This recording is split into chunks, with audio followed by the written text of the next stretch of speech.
Hey, and welcome back to the best games of 2019. Of course, it is my personal opinion.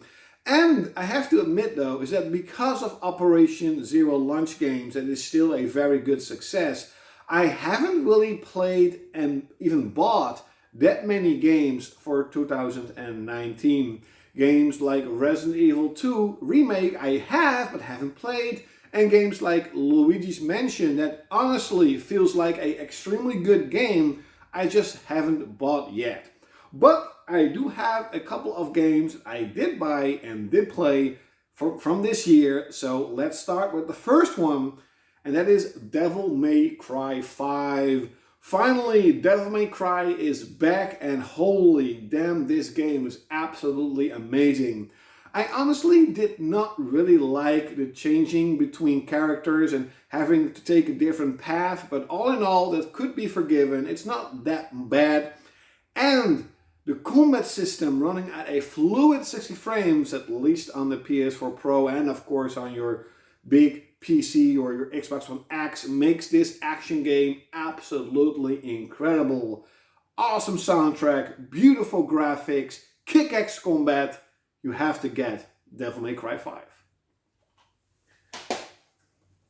Next up is a game I was anticipating quite a bit. I got this for my birthday. I did play it quite a bit, but not true. I had to play it a lot more, and that is Dragon Quest Builders 2. But from the start, you see that this game is bigger and it's better. Adds a huge amount of stuff to do more, including farming, that I am now at a point where you just sort of like a farm level, and it's kind of a little bit too much. It's stretched out too much. It honestly feels like you're playing through a really long tutorial, but I still need to play it a bit more because what I have seen from trailers and what people can build, holy damn, this game maybe is even better than Minecraft. That probably is impossible, but still. If you love games like Minecraft, if you love Japanese RPGs and Dragon Quest, go get this game. It's a beautiful game. It runs very well, even on Nintendo Switch. So yeah, go get Dragon Quest Builders 2. I'm very happy, and I love the box art. Very cool. Holy damn, one of my most anticipated games from this year finally got released. And I, at the beginning, just wanted to wait and let the price drop, even though it was only 40 bucks. But me and my buddy, we were just checking out videos and reviews. I'm like, we have to get this game. And that is Bloodstained Ritual of the Night. Now, we played that sort of small game that takes place before Bloodstained. I think it's called Curse of the Moon. But this game is beautiful if you actually play it on the PS4. If you got the Nintendo Switch version at launch, yeah, you were kind of fucked. But the PS4 version, the game is beautiful. It plays so well. The music, oh my god. The music is by far the best part in the game. The graphics are beautiful. The gameplay is awesome. It honestly feels that you're playing an RPG in a Castlevania-ish world, because it's, of course, from the creators of Castlevania. But the music is phenomenal. Go get this game. Honestly, go get this game. You have to play it. And to be honest, it's actually not that hard. It's not extremely hard. Some of the bosses are pretty tough, but because it has sort of a level up mechanic, a Japanese RPG mechanic, you can level up, you can farm, you can grind, build better gear, upgrade your gear, and you'll be fine. This game is awesome. Talking about a Castlevania-ish game, a couple of weeks ago I got this in the mail from Limited Run Games. Now, this is a 2018 released game, at least on the PlayStation 4, but Limited Run Games sold and shipped the game in 2019, and since I only care about physical games, in my opinion, it is a 2019 game. Time Spinners is basically a retro-style Super Nintendo graphical-style Castlevania-ish game, a Metrovania they called. And compared to Bloodstained, it is a lot simpler, but You're not using weapons, you're actually using sort of magical orbs that you can customize. You can have 2 orbs at the same time. So you're attacking with 2 different orbs, or you're attacking with 2 of the same orbs. You can mix and match water with fire, metal and stuff. So there is quite a lot of customization in the game. Also, you can level up your orbs, you can level up your familiars, and of course you can level up your character itself. Do you really need to level up? Well, the game isn't that hard. I've actually, because I played Bloodstained, I farmed in the beginning quite a bit, grinded quite a bit, and I felt that I breezed through the entire game pretty quickly because I was just overpowered. But because it has Super Nintendo style graphics, and actually good one, it looks phenomenal. And the music again is incredible. So even though the game isn't that hard and the battle system may seem very simple, it is an absolute gem you need to play. Oh boy. On the PlayStation 1, I remembered a very small, cute little game that I never beat. That's called Medieval. And this year, Sony released, finally, the remake. It is much better than the remake. I think I've actually done a review on it. It's much better than the original game. The camera though, some say it's different. I'm like, it doesn't look different. It's still like a stiffy, kind of quirky-ish camera that you saw a lot in the PlayStation 1 era. But that's, I guess, one of the biggest charms of the game. It is a full remake. It's a very good remake. It plays perfectly. It's very good, it runs very good, and it's just a lot of fun to play. That's kind of the point in this game. It's a lot of fun to play, and sometimes it can be scary, sometimes the game can be hard, especially at the fucking end, but years and years later, I finally beat Medieval. This game that I'm playing right now, I just got it 2 days ago, so if people offend people like, what, you're only playing, well, I played it already for like 15 hours, and that is Days Gone.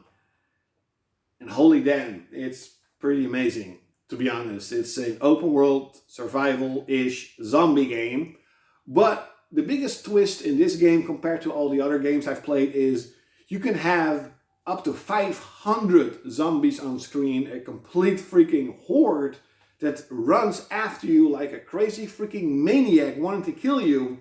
And it pictures a very realistic kind of setting of what would happen if, you know, a zombie outbreak, freaker outbreak, whatever how you want to call it, how would the world look and play 2 years later? And I think they've done a very good job. At launch, I've heard there were quite a lot of bugs, so there's definitely quite a lot of patches, and all the patches says bug fixes.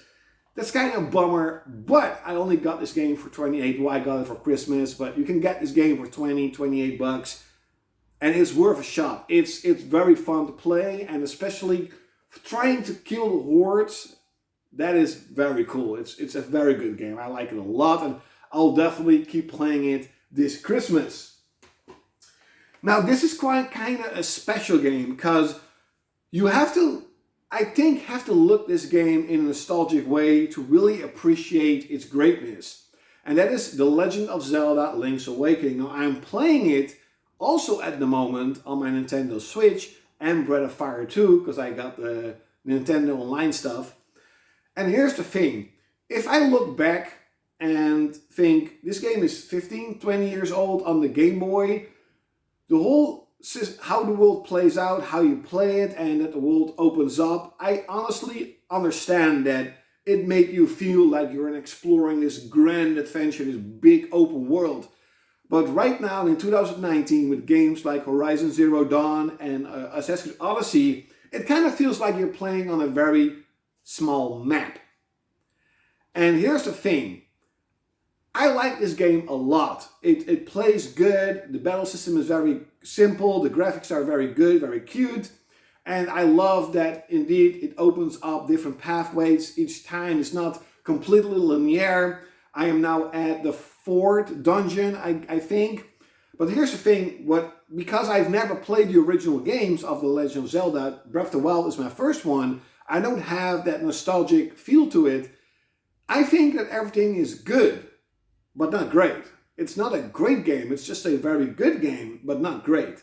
But because I can see, like, 15, 20 years ago, this probably would be an incredible adventure, an incredible experience. But because I already played stuff like Horizon Zero Dawn and Odyssey and never played the original game, in my opinion, it is a very good game. Definitely a game you cannot pass up on. I do like retro-styled games. I do like retro-styled games getting a very good remake.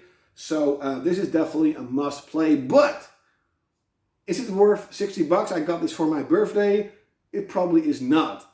It's something that I've talked about a couple of times with a friend of mine. He's really into Nintendo. Nintendo pushes out very good games, but I don't think every game deserves 60 bucks. A game like Link's Awakening should be 40, not 60. But everyone's opinion is their opinion. Now, here is a game that is probably the #1 game for this year. This is a game that at the end of the generation next year is probably going to be my most played game on this generation, and it could end up eventually as the most played game of all freaking time. And that is Monster Hunter World. But klaudkil, Monster Hunter World is from 2008. Shut the fuck up. I'm of course referring to Iceborne that came out this year. Monster Hunter World was a phenomenal game. It sort of rebooted the Monster Hunter World franchise into the modern age. And holy damn, I never expected it to be this freaking good. But there was not that much content in the game. Compared to other Monster Hunter games, there were just a couple of monsters in my opinion. Now with Iceborne, they have added a huge amount of extra monsters, a new area to explore, and end game content that just almost doubles the content that is already in the game. It is incredible. I am now 400 hours in the game, and I just got started with the end game content. Not only talking about the DLC characters, well, DLC, the patched characters they're patching in for free. They have already done that. They are still patching up new monsters in the game. Collaboration quests with like Resident Evil, Horizon Zero Dawn. This game feels like it's almost a never-ending spiral of getting new content. And it basically doubles, maybe triples the amount of monsters in Monster Hunter World. It doubles or triples the amount of content in the game. Holy shit. This is also one of the games that will be supported, oh my god, definitely in PlayStation 5. I can truly see this game be one of the first ones that you're gonna see an announcement of, hey, we're gonna release a patch, 4K, 60 frames. They're definitely going to do a new expansion. That expansion is going to be on PS4, but also on PlayStation 5. This is a game that the entire next generation will probably be supported with new patches, with new updates, with new expansions, up until you're just going to put in hundreds, thousands of hours into the game, just like how the Monster Hunter basically is on the Nintendo Switch and stuff. I think there are like 300 monsters in that game. So Monster Hunter World Iceborne is by far the best game of 2019. Now I'm very curious, what are your top games from this year? What are the best games you played this year? And again, I really wanted to play games like Resident Evil 2 and Luigi's Mansion because that game looks so much fun. My nephews actually got Luigi's Mansion for their Christmas. I was kind of a little bit jealous. I kind of like, I got Spider-Man and Days Gone for Christmas. Very cool too. But I kind of wanted to steal Luigi's Mansion from them. Leave it in the comments below. And like always, you're gonna see me next time.